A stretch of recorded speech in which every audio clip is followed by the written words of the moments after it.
Okay. So what's the next step we want to take here? We want a little bit more feedback to like really prove that we're able to zoom in and out of a data set, right? Because if we zoom, so right now we're zoomed out. If we zoom in, because it's such a so if you zoom into a circle, right? If you zoom into the edge of a circle enough, that circle becomes a line, and you lose the information that it's actually a curve and not a line, right? So the same thing could happen with the gradient, where if we zoom into this gradient too closely, we're just going to get a flat color. And that's not the kind of feedback we want. We want some type of feedback to where when we zoom into the data set that's off screen, that we have some type of confirmation that that is what we are doing.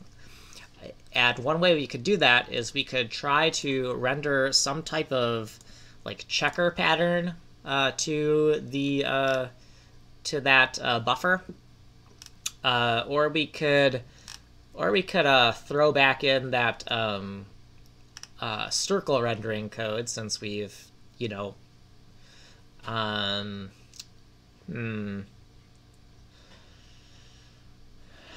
You know what? I'm just gonna put the stripes back in. I'm gonna, we can mess with it, change it to, yeah, that's gonna give us more feedback. So I'm just gonna put those stripes back in. So I'm gonna go px plus py, and then modulate that by 256 to make it wrap. And then we'll go back here, and then we'll refresh. Okay, so we have that, right? So if we zoom into the center of this data set, right, we'll still have like some line straight through the center. So we'll still have our bearings when we zoom in.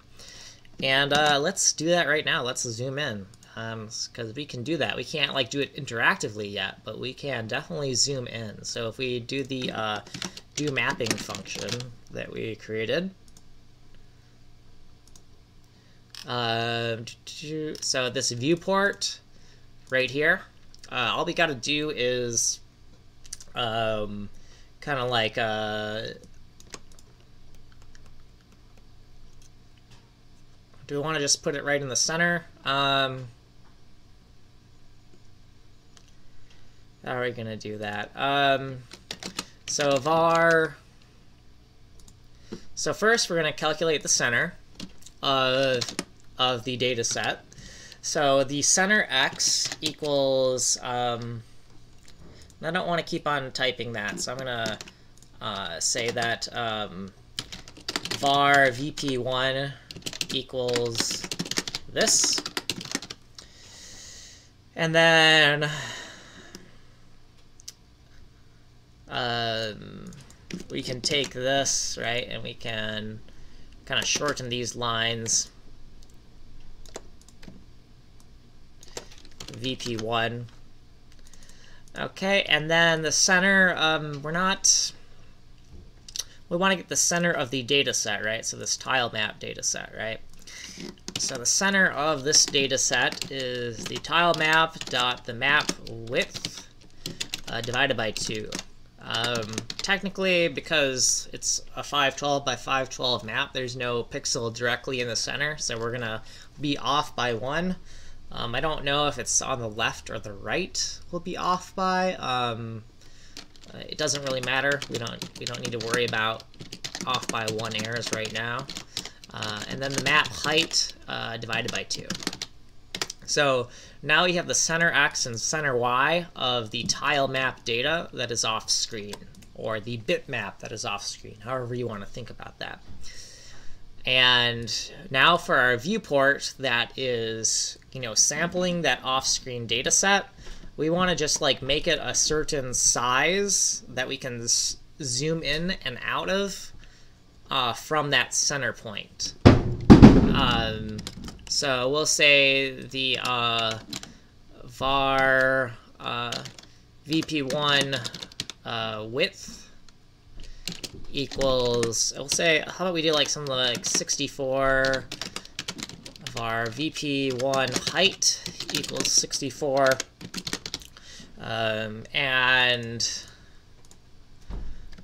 over here, it's going to be something related to CX and CY. So it's going to be like CX, and then it's going to be like minus VP1.width divided by 2, right? So half of the width of the viewport is on one side of the center point, and then the other half of the width of the viewport is on the other side, right? And then we can take this code and paste it here. We change the width to a height. We change the x's to y's. And if we didn't screw anything up, then this code should zoom in to that off-screen data set. So let's take a look at our screen. Let's see what we got. Let's refresh. And we got nothing. And you got Okay, so because absolutely nothing showed up, I'm gonna take a wild guess and say that we have some type of syntax error. So we're gonna look at the debugger really quick. And yes, I screwed something up. So it's the map width and the tile map width and map height. Did I not call it map width and map height? I guess maybe I did not. So let's Control Alt Shift F2. Remove all my breakpoints. Put some breakpoints like right here. And let's go look at that tile map structure. So map width, map height. No, map width, map height. Tile map width and map height. That is correct. So let's go back over here. Oh, because, yeah, so this tile map thing needs to be moved over here. So my code was just in the wrong order. Oh, and you can't see that. Okay, sorry. So this right here, this line was, down here, and we were referencing it up here, and that's why we had a problem. So I just had to shuffle things around. Okay, so now if we go back and look at our pattern here, we see kind of like a solid color. That's not what I expected, but that's better.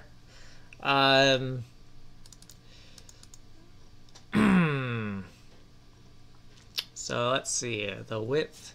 So 64 by 64 is, I don't know, I guess that's pretty small. What we could do is, we know that if this formula is correct, the formula we've written here, if that is correct, right, and we start from the center point and we can kind of stretch and shrink this viewport, we know that if that is true and the formula is correct, we know that if we do a 512 by 512 viewport that is at that center, then we should get it to stretch to sample the entire data set, right? So we should get the same effect we got earlier, and if we don't, then we know we screwed up the logic somewhere. So let's take a look. So we get, oh that's great, completely white. So we screwed up the logic to this formula here. So let's think about this for a sec and think about what we did wrong. So first of all, VP1, and that's the source and destination. Okay, so that looks correct. Really quick, what we can do is we can overwrite these really quick. VP1 dot x0 equals 0, and we can and then the x and the x0 xy 0 1 xy. Okay, we can overwrite that really quick and make sure that we have what we're expecting to have if we do that. Okay, and then let's go back here and let's refresh. Okay, so that's off by one area. I can see a slight right, because I forgot the -1.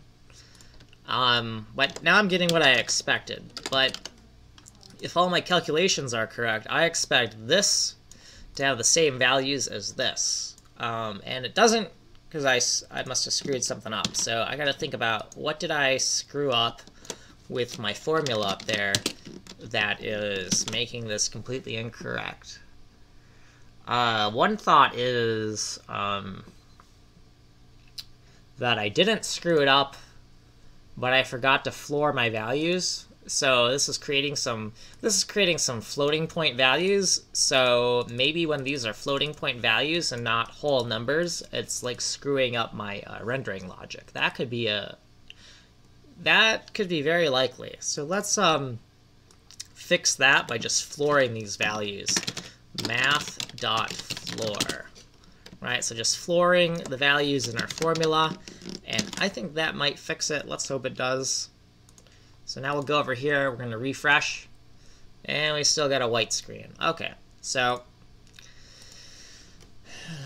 let's look at this. The tile map, the map width, the map height. So that's the center.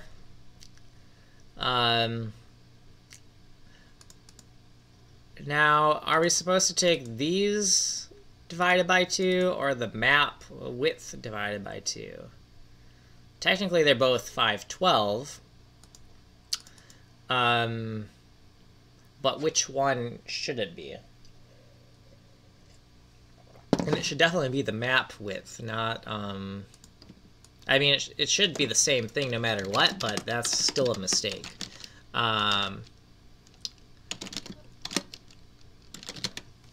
Right, and then height. I don't think that's going to fix it. I mean, this is correct, but it's still the same value that we were working with, so it shouldn't change anything. But let's just have a sanity check. Okay, it did not change anything, but this is the correct value. And then the tile map, the map width divided by 2, right, getting that center point. But we're flooring the values.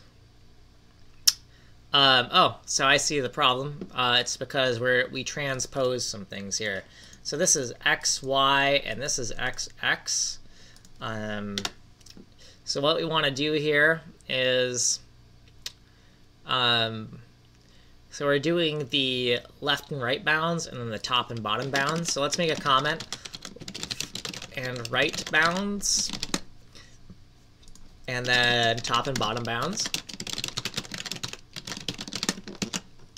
And then we will fix, so right now, the comments are correct, but the code is wrong. And that's kind of why I say sometimes, I know it's kind of contrived because I just wrote the comment, but sometimes, but this was my intention, right? When I wrote this, my intention was these comments, all right? So, because, let's just pretend that when I had these intentions, I wrote the comments, right? And then, oh, we have a problem with the code. And then you look at the comment and you look at the code, and it's the code that is wrong. And that's kind of why I'm not a fan of, like, not writing comments at all. I get that, oh, well, sometimes the comments won't match the code, so you should just get rid of the comments. But sometimes it's the comments that are right, and it's not the code that is right. So having that redundancy where if one does not match the other, you have a problem, all right? Maybe the code is wrong, maybe the comment is wrong, but you want that redundancy where the code and the comment match, because that gives you a little bit more sanity that everything is correct, right? Because if we just have the code, we don't have anything to give us like a quick sanity check. And then we have to like guess at the intent, right? If you're looking at some code that has a bug in it, now you got to guess at the intent of, you know, what did the author mean? Well, here's what the author meant. So, okay, anyways, done ranting.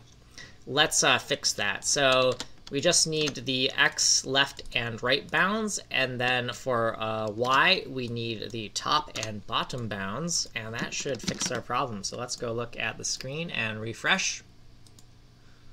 All right, cool. So we're getting the same result as if it was 512 by 512. But I do notice that there's a slight off by 1 error here. So I kind of answered my question with whether or not I need to subtract a 1 or not. I don't really care. It would be nice to know what is the exact math for this viewport logic to where it snaps exactly and it's not off by 1. So I want to think about that for a second. I guess you could clamp the values. The clamping the range, I guess, would be the best way to do it. So we could do, for the left side, it's going to be like math. You know, let's just do it here because it's going to get long. Clamp bounds of viewport, and so vp1.x0 equals. How about if vp1.x0? So there's two ways to do this. One way is easier to wrap your mind around. Another way is quicker to type. Let's favor what is easier to read. So if that's less than 0, then vp1.x0 equals 0, right? So we're going to clamp the lower bounds, right? And then we want to, actually, how long have I been running? I don't know, and that bothers me. Okay, well, it's either a 10-minute video or a 20-minute video. So, okay. So clamp bounds the viewport, and we're clamping the X's and the Y's.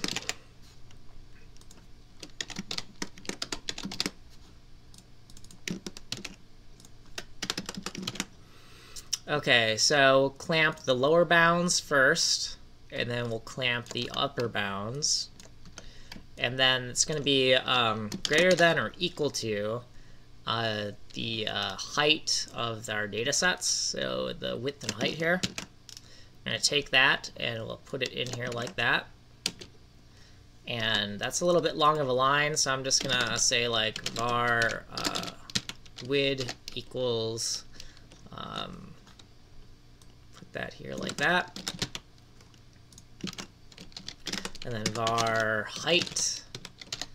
Yeah, let's just highlight this, make sure we're not using it anywhere else. Okay, so we're good.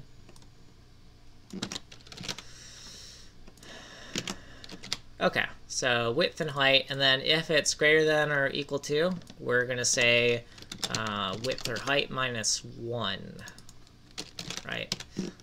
So this clamping should make it so that the viewport doesn't accidentally go outside of the bounds. And so let's look at this, and if I refresh, I should... Okay, good. Now the artifact is gone. And the last thing we want to do here is just get some confirmation that this zoom in, zoom out thing is kind of working for us. So this 512, 512 thing, let's go back to that 64 we were trying earlier when my code was wrong and see if we get something that makes sense now. So over here, we're going to go here, and we're going to refresh, and did I save it? Because that's not... Okay, so that's not what I expected. It's like the code... VP1 width, VP1 height. Oh, I see.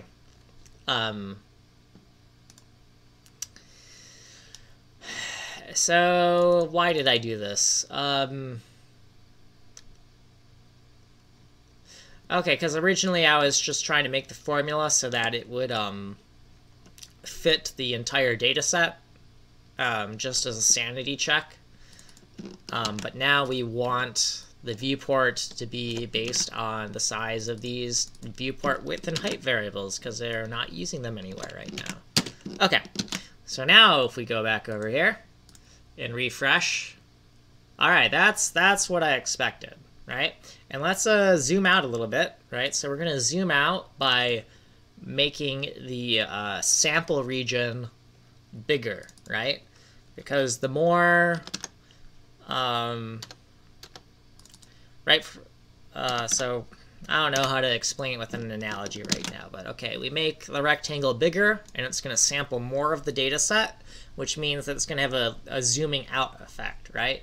Because, like, you know, if the camera is close in to somebody, it's like a close-up of one person, right? That's one little data set, but then if you zoom out over a stadium, right, you got a whole bunch of people, right? So you got, like, more data, right? The more data you're sampling, the more zoomed out you are. So let's look at the top screen now and refresh. Okay, so I see a little slight gradient here. that popped up. It doesn't look much different than before, though. Let's just keep on tweaking those. So we know that 512 by 512 was the entire size. So let's try half of that, right? So let's try 256. And we should be like zoomed halfway in now. So let's go over. I gotta stop recording and record again, and then we'll see what that looks like.